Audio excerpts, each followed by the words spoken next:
Last year, iMotion released Shadow of the Comet, the first in a series of collaborations with Chaosium, the company behind the popular Call of Cthulhu role-playing game. And it wasn't very good. With the sequel, Prisoner of Ice, the designers completely reworked their visual design and interface.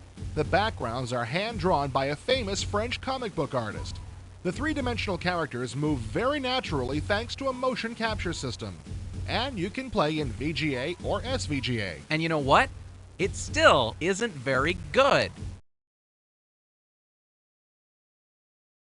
While there's a lot of problems with this game, the storyline is not one of them. That's because it was lifted wholesale from H.P. Lovecraft's novel, Mountains of Madness. The player takes on the role of Lieutenant Ryan, an American intelligence agent who helps with the rescue of a Norwegian anthropologist from the Nazis in 1937 at the South Pole. Just like in Raiders of the Lost Ark, the Nazis are messing with the occult, fiddling with powers mankind should leave alone. But you know, those Nazis aren't the most insightful people you'd ever run across. The anthropologist was captured for his knowledge of certain Miskatonic texts. His son was also with him, but during the rescue, he gets dragged under the ice by a tentacled creature that apparently came out of one of the Nazi crates labeled Streng Geheim. Which, as everybody knows, means top secret in German. So when the smoke clears, there are 2 more crates left, and they get taken aboard the British submarine Victoria to be brought back to civilization and studied. But then, a German U-boat drops depth charges on our heroes, causing a fire on board and melting the ice around one of the crates. Another monster breaks free, and it's up to you to save yourself and as many other crew members as you can. And that's all in the first 15 minutes. Now, if this was a book, and it is, this storyline would have you on the edge of your seat. Unfortunately, any sense of pacing goes completely out the window in this game. Everything seems to happen all at once or not at all. You wander around forever hoping that something will happen, and then you find one item that causes 5 or 6 things to suddenly take place. To help increase the tension, there is a spooky orchestral soundtrack. Unfortunately, this creepy music is playing all the time no matter what's going on. It doesn't make you nervous, but it gets on your nerves all right. One of the more frustrating elements of this game is that the puzzle solutions usually aren't very difficult, but you can spend all day or longer trying to figure out exactly how to do what you know you have to do. You may have figured out a very reasonable way to do what needs to be done, given what you can see in the picture. But many of those items just don't exist. The backgrounds are the work of comic book artist Jean Mouclier, who also lent his skills to Alone in the Dark 3 last year. And they do look great, but they bear little to no resemblance to what you can actually interact with. And sometimes the opposite is also true. Running your cursor over a picture of blank wall, you may see a reference to a button or a hole that is completely invisible. Just take their word for it, it's there. On the positive side, the look of Prisoner of Ice is a dramatic step up from Shadow of the Comet. Between Mouclier's hand-drawn sets and the smooth-moving characters, it's really an attractive game. But you know, with all this cool technology they had available, they didn't really use it to full effect.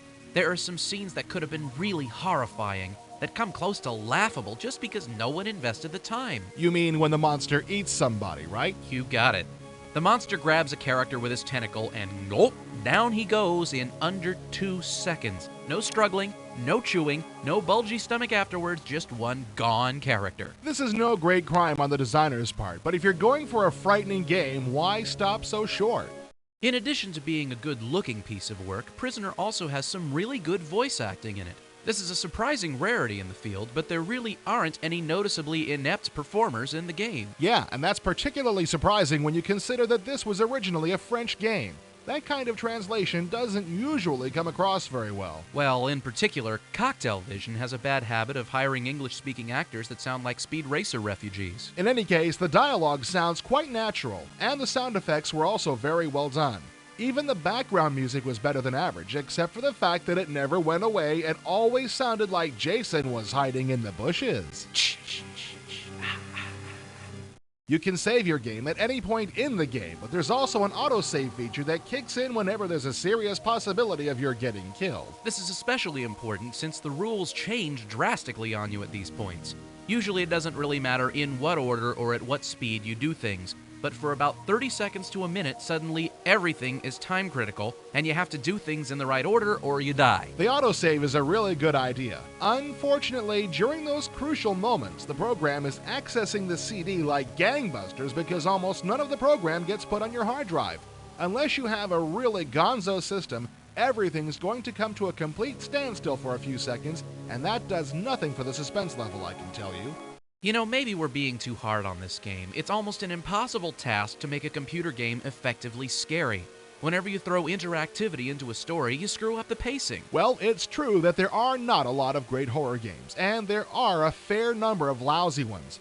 I would be easier on a lot of companies, but iMotion is responsible for one of the best horror series on the market, the Alone in the Dark games. If they can do that, why is it so hard to make these Cthulhu games scary? I don't know, man.